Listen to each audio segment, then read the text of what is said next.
All right. So I went through a breakup last year, and it was a really hard one. It'd been a while since I'd been through one of those really just kind of painful, bad breakups. And so I find myself with all these feelings that I don't like feeling. But I'm going through it. I don't really have a choice, right? Like, that happened. And so one day, my friend Christina puts on Facebook, I come home from going out with friends, and I see something on Facebook that says, free trip to Mexico if anybody wants it.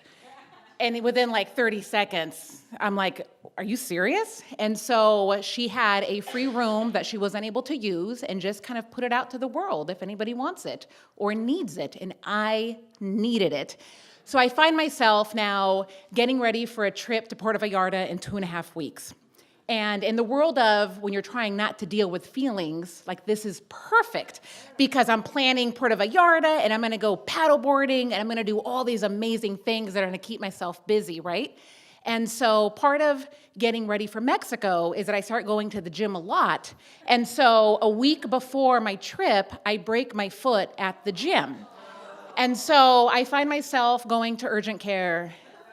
And a couple days later, I find myself at the orthopedic doctor who confirmed it's a break.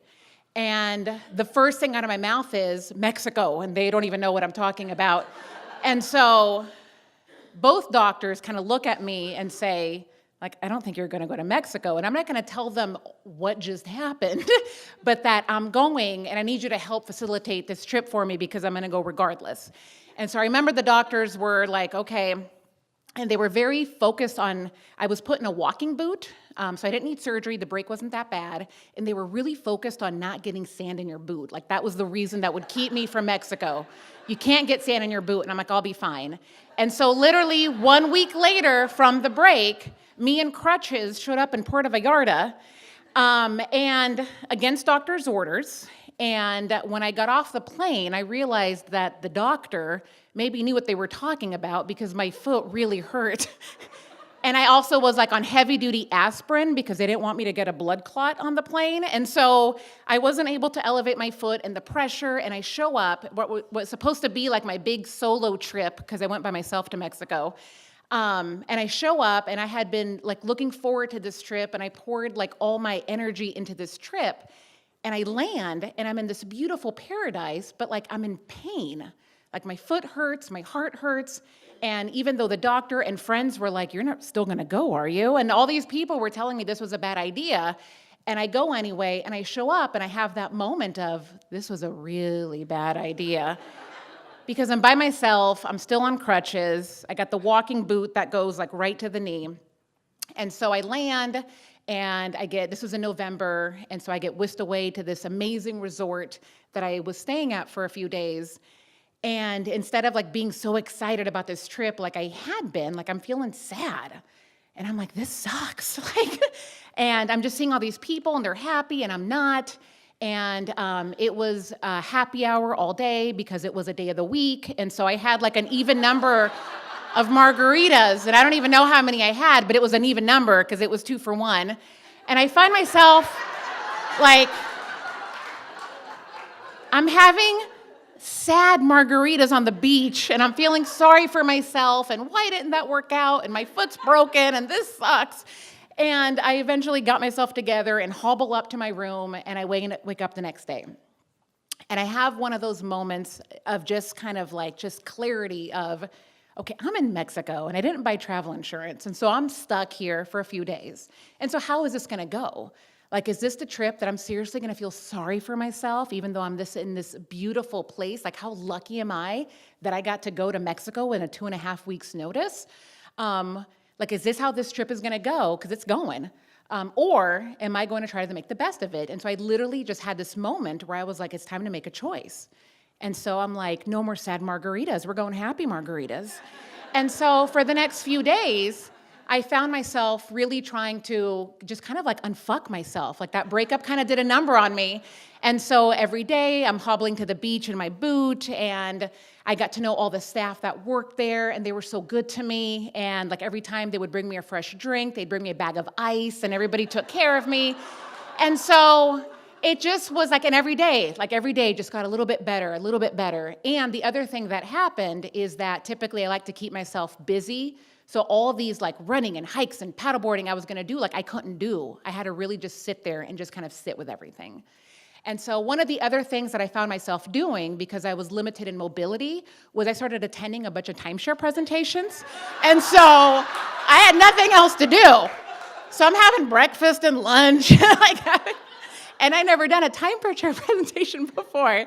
And so I saved the best for last. And so Wednesday was my last night, and I was going to take a romantic trip for one, this sunset sailboat around the bay.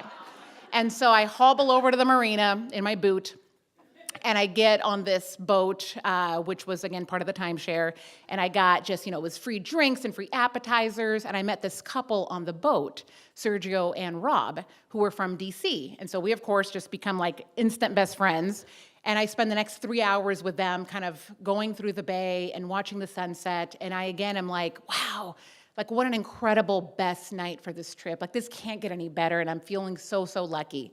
We get back to the marina, and Sergio and Rob are like, well, hey, come with us, have a drink with us. And I'm like, okay, I'll do that, but I have a flight the next day, and I still need to pack, so I'm like, I can't be gone too late, but I can go for one drink. And so I find myself taking a 20-minute cab ride to their part of town, and so they were just good to me. It's just the way everybody I met was just good to me. And so they were like, no, we're taking care of you tonight. And so we're listening to some Mexican police cover band. And then next thing you know, we beeline straight for Gay Vallarta. And I find myself at Mr. Flamingo's, and I'm clubbing. And I'm going dancing with my broken foot. And the last time I went like clubbing, I was probably like in my 20s. And now here I am in my early 40s, with a room full of gorgeous gay men from all over the world with their shirts off, and it's me and one other girl, so we're doing okay. And like, George Michael Freedom is playing like on the screen, and I'm like, and my foot, and so I'm kind of hobbling every time, and it just was like, and I thought like the sunset sailboat was like the best way to finish, and I'm like, no, this is like, oh my God, like this is the best trip ever. I can't believe this happened. How lucky am I? And then the difference about clubbing when you're 42 versus 22 is that for me, clubbing ends at midnight. So I'm like, oh, I gotta go. I'm like, I still need to pack. I got a flight the next day, and I don't want to be a train wreck on the plane. So I say goodbye to my new friends, and I thank them so much for an incredible last night. And apparently the other thing that happens when I'm in Mexico, which to me Mexico has always been a happy place, like I have vacationed there several times, is that I also start smoking when I go to Mexico. And so Sergio smoked, so that happened very quickly and very easily happened. And so I find myself hobbling out of Mr. Flamingo's, and I'm ready to take a cab back to my hotel, which was 20 minutes north. And so, you have all these cabs lined up, and so I kind of pop out of Mr. Flamingo's, and everyone's offering a cab, and then I say to one of the cab drivers, because I speak Spanish, I need a minute because I'm finishing a smoke. And he's like, no, just get in the front seat. I'm like, what? Like, I love Mexico. Like, this is why I love Mexico. And so I'm like, okay. And so he's like, yeah, just don't sit in the back and roll the window down. So I get in the front seat, and then he and I start driving, and we have a lovely, about 20-minute conversation back to where the part of town that I was staying at. And we talked about me and why I was there and what I had been doing. We talked about him. His name was Luis, and his family. And so living in Mexico and driving a cab, what that's like. And so we get back to my hotel, and I am just ready to kind of, like, this has been such a great night. And then Luis says to me, like, well, what are you doing now? And then I'm like, well, and he goes, well, and I'm like, he's like, are you still going out? And I'm like, no, I'm done. Like, it's 12:25 now. Like, I am done. And then he says, like, oh, I was going to ask if you wanted to have a drink with me. And I'm like, aren't you working? And then, but apparently when you're a cab driver, you make your own hours. And he goes like, well, no. And I go, well, where could we even get a drink? Because the place I was staying at wasn't like the busy downtown part. And he goes, yeah, everything closes down super early here. So I thought that we could just go grab some beers and just go to the beach and just have a drink there. And I pause, and like mother of two, law enforcement, like 42-year-old, like all these parts of me come out, and I'm like, well, this is not a good idea. And then Mexico Denise came out, and I'm like, yeah, let's go. And so I never even get out of the cab, and next thing you know, we drive to a gas station, and Luis comes out with 2 tall boys and a pack of cigarettes, and we start driving again.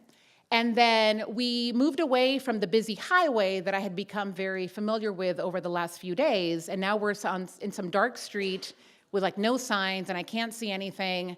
And then I have this moment of like, holy shit, I could die. Like I'm questioning some decisions, and I'm like, and I'm kind of like just in my head, like all these rapid thoughts, like, do I start taking pictures with my phone of him? Like, what if they find me? Am I gonna wake up in a bathtub the next morning? Like, are they gonna take an organ that I can live without? And so I'm like, and then I'm like, I don't even know what organ that would be. Like, is it my appendix? Like, do they want appendixes in Mexico? And so I'm just kind of going through and just like, well, what can I do now? Because my foot's broken in a walking cast, and so I feel like I'm fairly limited in my options. Other than, well, I guess I'm going to see how this is going to go. And I was relieved when we pulled off into a road that was next to the beach, and little Luis comes around. And I say little Luis because he was 25. So little Luis comes around and grabs my hand, and I hobble through, and then we get on the sand, and I'm like, my boot, because like the doctor said, don't get sand in your boot. And so we sit down, and the one thing I wasn't expecting is that I had seen the most beautiful sunset over the ocean, and I actually got to see the moon set over the ocean. It was just like blood orange, like beautiful moon. Because I don't stay up that late, and so I didn't realize like that happens when you stay up until 1 o'clock in the morning. So the moon sets, and Luis and I, now this is kind of feeling like a date. And so I don't know how to transition other than we had sex on the beach, right? And so there's no transition for this, except let me remind you that I'm in a walking boot that comes up to here. I'm wearing a romper, so I'm wearing this like one-piece, like strapless getup. It certainly was not my most glamorous moment in the world, but you can get it done. And it was also not like from here to eternity, because there was sand, so much sand. And so that happened, and I don't even know because there's a big high rise behind us. I don't even know who was watching. I hope nobody. And then afterwards, and Luis is very sweet, and Luis really wants to take me to go eat tacos. And now I'm a street food kind of gal, but for some reason, of all parts of the evening, this is where I'm like, oh, that's not a good idea, because what if I get sick? This is where I'm not going to roll the dice, right? I'll get in a cab with a stranger, but I'm not going to go eat street taco 8 hours before my flight, because I'm pushing my luck. So I declined the offer, and then Luis is still very sweet, and he's kind of sad that I'm not taking him up on his offer, because he wants to keep hanging out. And he's asking me about well, what time is your flight? Can I pick you up? And then it occurs to me, has the meter been running the whole time?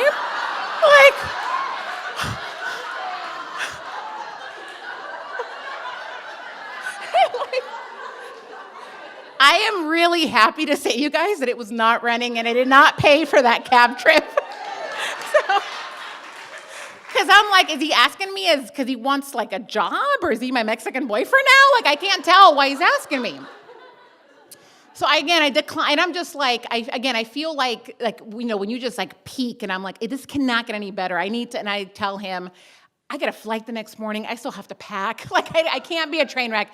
I got to go. And so I have Luis drop me back off at the hotel.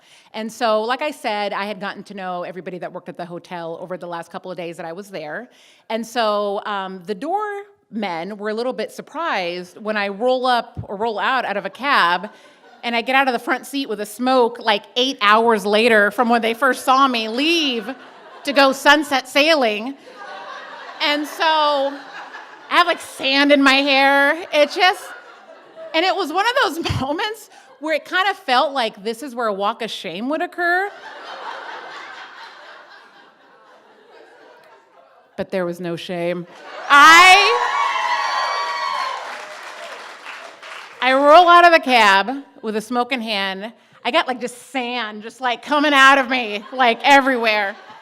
And I'm just buenas noches, Jose, and I'm and here I am dragging my foot because it really hurts at this point. And so one of the things, and I did get to bed, and I did pack, and I did make it to the plane, and I wasn't a total train wreck. And so one of the things that I think about that trip, though, was like night one compared to like 4 days later. Like what can possibly happen? And I certainly don't mean to like minimize like, oh, if you're sad, just be happy, because that's not an easy thing to do. But I found myself in a moment where I felt like I really had to make a choice about how this experience was going to go for me. And so even though it's not easy to just like turn it off with, oh, don't be sad, be happy.